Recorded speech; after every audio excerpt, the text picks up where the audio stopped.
Hello everyone, नमस्कार समस्त को मो ना प्रियदर्शिनी मुनि एवं आज डिस्कशन वीडियो को मुझे स्वागत करुच्ची। लाइफ साइकिल प्लाज्मोडियम वाइवाक्स पर आम देखा पाथोजेनिसिटी विषय एवं एथि आम देखा कि ऑर्गेनिज्म इन्फेक्शन इंटेंसिटी केमती रोचे एवं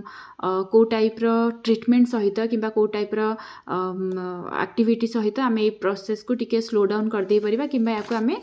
कम्प्लीटली अवॉइड करदे परिबा तार डिटेल आम डिस्कशन करवा। बट ता पूर्वर आम एक्जाक्ट इन्फेक्शन को जीवा पूर्वर टिके हिस्ट्री जानीदेवा कि केमती प्लाज्मोडियम को आइडेंटिफाई करा जायतिला एवं केमती या को नेकी विभिन्न प्रकार अवेयरनेस डेवलप होता लोक मानक भितर ताकू टिके डिस्कशन करदेवा जोटा कि स्टार्ट होता 1716 रे। So there was a scientist named Lancisi जे कि प्रथम थर करके गोटे कनेक्शन एस्टाब्लिश करथिले between the mosquito and malaria. पूर्वर भी मलेरिया होउथला बट सेतेबेले कोनोसी प्रकार साइंटिस्ट एमती आसी नथिले जे कि एटा को प्रपोज करथिले कि मस्क्यूटो मानक द्वारा मलेरिया होची। But he was the first one who identified and developed a connection कि तांकर थ्योरी एटा थिला कि मलेरिया जो होची ता पछरे मस्क्यूटो मानकर कनेक्शन रहुची एवं एटा को से प्रूव करथिले by taking the example of air जोथरे कि से कहिथिले कि हमर जो प्रकार सराउंडिंग रहुची पर्टिकुलरली जदि संतसंतिया सराउंडिंग रहिला स्टैग्नेंट सराउंडिंग रहिला जेमति कि मार्सेस रहिला बुसेस रहिला एथिरे कोन हुए कि विभिन्न प्रकार जो सब ऑर्गेनिजम्स माने डेवलप करूचंती may be that can be one of the reason behind the malaria. तो एयर थ्रू रे ए सब पैथोजेन्स मानकर स्प्रेडिंग होची। बट परवर्ती समय 1880 रे आसिले आ जने साइंटिस्ट जहां नाम थिला चार्ल्स लावेरेन जे कि डिस्कवर करथिले प्लाज्मोडियम जोटा हमर कुहा जाउची पैरासाइट बेली माने मलेरिया रो पैरासाइट ताकू आइडेंटिफाई करथिले। देन 1885 रु 86 भितरे गोल्गी स्टार्ट करथिले स्टडी करथिले एरिथ्रोस्काइटिक स्किजोगोनी को इन ह्यूमन बीइंग। बट 97 रे रोनाल्ड रॉस करिक जने साइंटिस्ट आथिले जे कि प्लाज्मोडियम रो जो ऊसिस्ट वाला प्लाज्मोडियम्स माने अछंती जहा को हम ऊकिनेट बेली कहूचे जोटा प्लाज्मोडियम मस्क्यूटो रो स्टमक ऊपर जोटा शो करे फीमेल मस्क्यूटो रो ताकू से ऑब्जर्व करथिले। एंड ए ऑब्जर्वेशन पई 1902 रे रोनाल्ड रॉस को नोबेल प्राइज मिलथिला in medicines and physiology. So Ronald Ross होचंदी actually father of this particular whole thing plasmodium vivax को आइडेंटिफाई करबा पछरे। So he was the main person जे कि ताको आइडेंटिफाई करथिले। सो हमें स्टार्ट करबा हमरो discussion regarding the plasmodium. So plasmodium vivax द्वारा जो फीवर हुए जो मलेरिया हुए ताको अदरवाइज टर्सियन और बेनाइन टर्सियन फीवर बेली मध्य कुहा जाए कि वाइवाक्स मलेरिया बेली मध्य कुहा जाए। And the causative agent is plasmodium vivax जोटा कि ऑलरेडी आम जानीचे। कैरेक्टराइज्ड आम केमती कर दे परिबा एथिरे कोन हुए गोटे थरा फीवर डेवलप हो सारा पर से फीवरटा बारंबार रिपीट हुए विदिन 6 to 10 आवर्स सेटा कोन हुए रिपीट हुए। तो जदि रीअकरेंस है कि फीवर आसुची ताहले आम कहि दे परिबा कि एटा मलेरिया रो गोटे लक्षण है पारे। इनक्यूबेशन पीरियड इज 48 आवर्स माने बॉडी भितर को एंट्री कर सारला परे सिम्पटम्स डेवलप हेबा पर्यंत जति समय लागुची ताकू इनक्यूबेशन पीरियड बेली कुहा जाए। एवं एटा ऑब्जर्व करा जाय that in case of vivax it is around 48 hours that means almost 2 days लगी जाए इन्फेक्शन फर्स्ट फीवरटा डेवलप हेबा पे। एवं जितेबाला सिम्पटम्स आसूची सिम्पटम्स को आम 3टा मेजर पार्ट रे डिवाइड कर दे परिबा। फर्स्ट तो बॉडी बहुत ठंडा हो जिवो बहुत बेसी शीत लागिवो चिल्ड लागिवो जोटा कि अराउंड 20 minutes to 1 hour पर्यंत सस्टेन करे। तापर आसला हॉट स्टेज जो थ्रे कि टेम्परेचर इमीडिएट बढ़ी जिवो that is may be around 41 degree Celsius temperature बढ़ जाए एंड सीवियर हेडेक हुए। एवं या परे स्वेटिंग स्टेज आसे जो कि एक्सेसिव स्वेटिंग हुए। तो सिम्पटम्स रे कौन हुए 3टा याक जिनस गोटे पर आउ गोटे डेवलप होता है एवं 6 ରୁ 10 घंटा भितर जिते कंप्लीट हो जाए पुणी थे सेम साइकलटा आउ थे रिपीट हुए। तो सिम्पटम्स जब ये टाइप आसूँ ताहले आम प्रथम तो आमको टेस्ट करने को पड़ो दैट लाइक सेटा आमको आहरी बेसी कन्फर्म कर कि आमर बॉडी रे मलेरिया इन्फेक्शन अच्छी कि नहीं। तो जिते बड़ा आम कहे फीवर आसला सो फीवर आसवा पछरे रीजन थाए कौन जदि आम आरबीसी मान को देखा तो जिते स्पोरोजॉइट आरबीसी भितर को एंट्री करे सॉरी मेरोजॉइट से आरबीसी भितर को एंट्री करे सो एंट्री कर सारा पर से ट्रोफोजॉइट स्टेट को आसी जाए। ट्रोफोजॉइट रू आसला पर स्कीजॉइंट सेट आसे स्कीजॉइंट वाला कंडीशन रे से मल्टीपल फ्यूजन करे जहाँ द्वारा बहुत सारा मेरोजॉइट्स मानकर डेवलपमेंट हुए। आपने देखि पड़ुथिबे बहुत सारा मेरोजॉइट्स एछि रहिछि ओवर पॉपुलेशन पई जेतेबेले आरबीसी ब्रस्ट करे ये सब मेरोजॉइट्स माने चली आसंती बाहर को। वर्तमान मेरोजॉइट्स माने बाहर को आसला पर एमानकर अलग अलग काम रही जेमती कि इधर से माने अदर हेल्दी आरबीसी को इन्फेक्ट करेंगे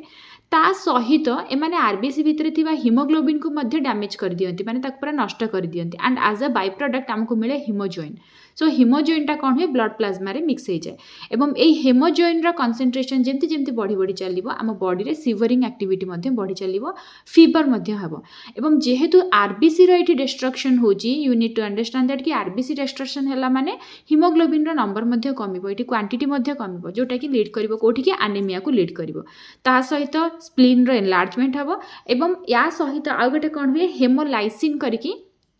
गोटे केमिकल रिलीज करे मलेरिया पैरासाइट जे कि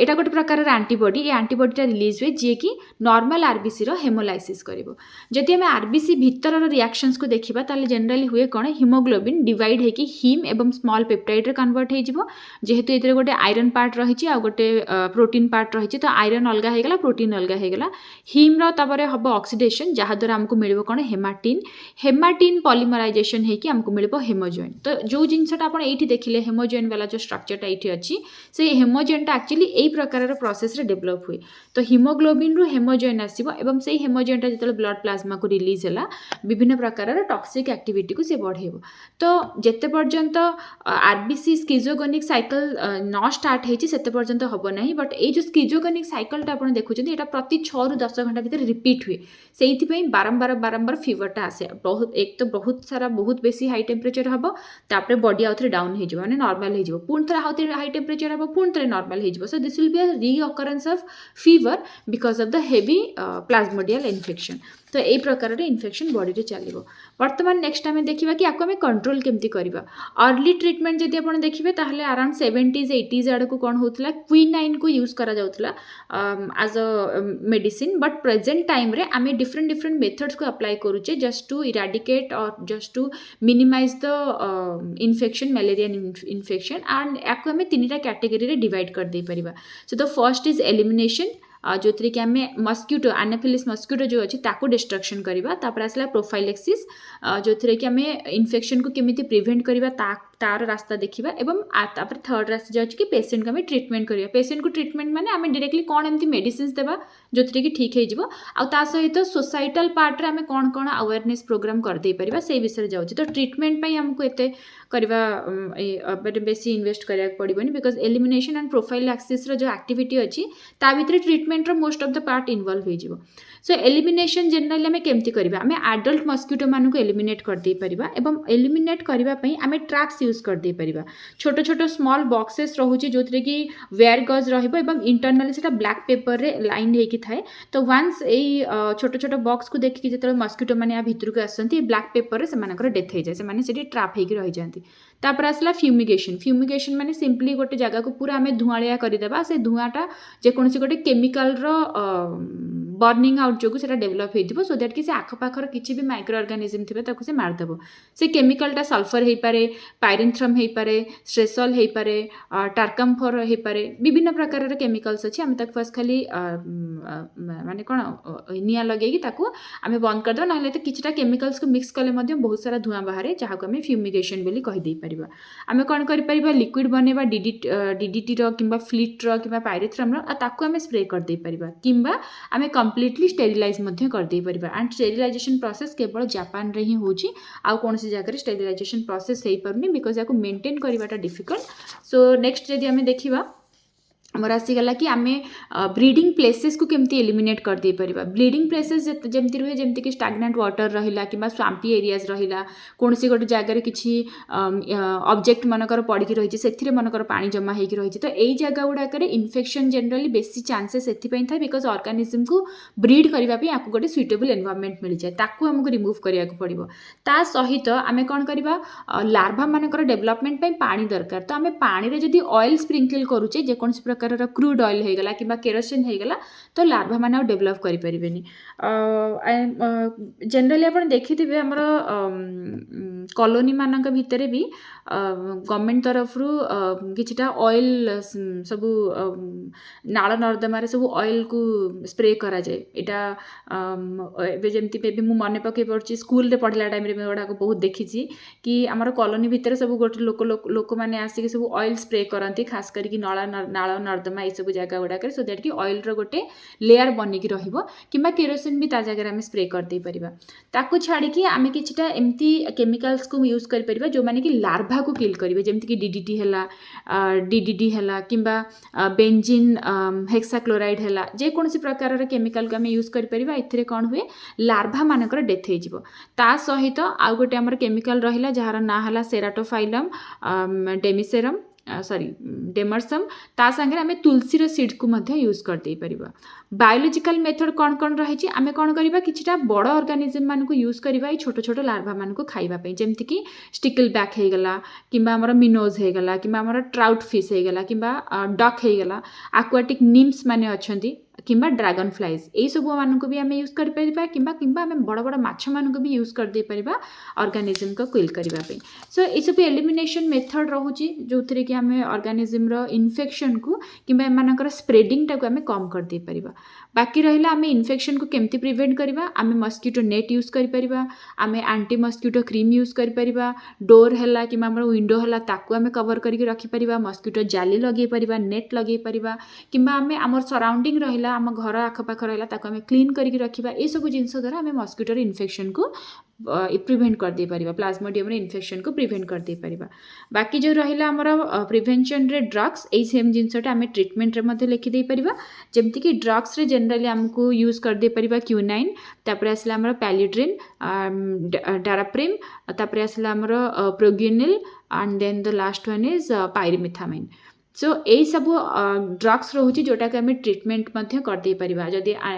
पेशेंट्स को एक प्रकार ड्रग्स आम देबा ताले ता संगे सब जिनस को आम अल्प बहुत किछि आम याको कम कर दे परिबा या सहित गवर्नमेंट तरफ विभिन्न प्रकार अवेयरनेस प्रोग्राम करा जाउची लोकल लेवल रे किंबा विलेज लेवल रे ब्लॉक लेवल रे जहाँ द्वारा लोक मैंने सचेतन हेबे towards the mosquito bite mosquito actually बहुत सारा जगह भेक्टर परिका काम करे ता द्वारा विभिन्न प्रकार ऑर्गेनिज्म मानकर पैथोजेन्स माने ट्रांसमिट होइथांती तो जदि मस्किटो को कौन प्रकार वे आम जब अवॉइड कर पारे कि तार इन्फेक्शन को तार ब्रीडिंग को तार स्प्रेडिंग को आम कम कर दे पारे देन अल्टीमेटली आम से इन्फेक्शन को ही अवॉइड कर दे पारिबा सो छोट छोट अवेयरनेस प्रोग्राम होगला सोशल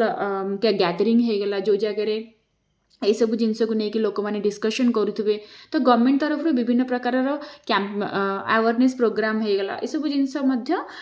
जो थे कि लोक मैंने प्लाज्मोडियम को लेकिन कि मलेरिया को लेकिन आहरी बेसी सचेतनता अवलंबन करें so this is all about the pathogenicity of plasmodium vivax तो जनरली पैथोजेनेसिटी हेले आमको ऑर्गेनिजम्स मानकर केमती केमती सब इन्फेक्शन इंक्रीज हुए और ता संगे आम केमती ताको प्रिवेंट कर परिबा को पर्टिकुलर स्टेज रे से इन्फेक्शन करूची को पर्टिकुलर केमिकल ता द्वारा से डेवलप होची ए सब प्रकार रे जिंस को आम इंक्लूड कर दे परिबा so this much about the pathogenicity of plasmodium vivax and I hope कि एथरे गोटे क्लैरिटी आसीथिबो गोटे जनरल अंडरस्टैंडिंग आसीथिबो towards the infection regarding plasmodium and जदि आपको नेकी कोनोसी क्वेश्चंस रहिछि देन कमेंट सेक्शन रे you can put your questions and I'll try to give some easy answers or in a simplified way. So thank you everyone, have a good day, bye bye.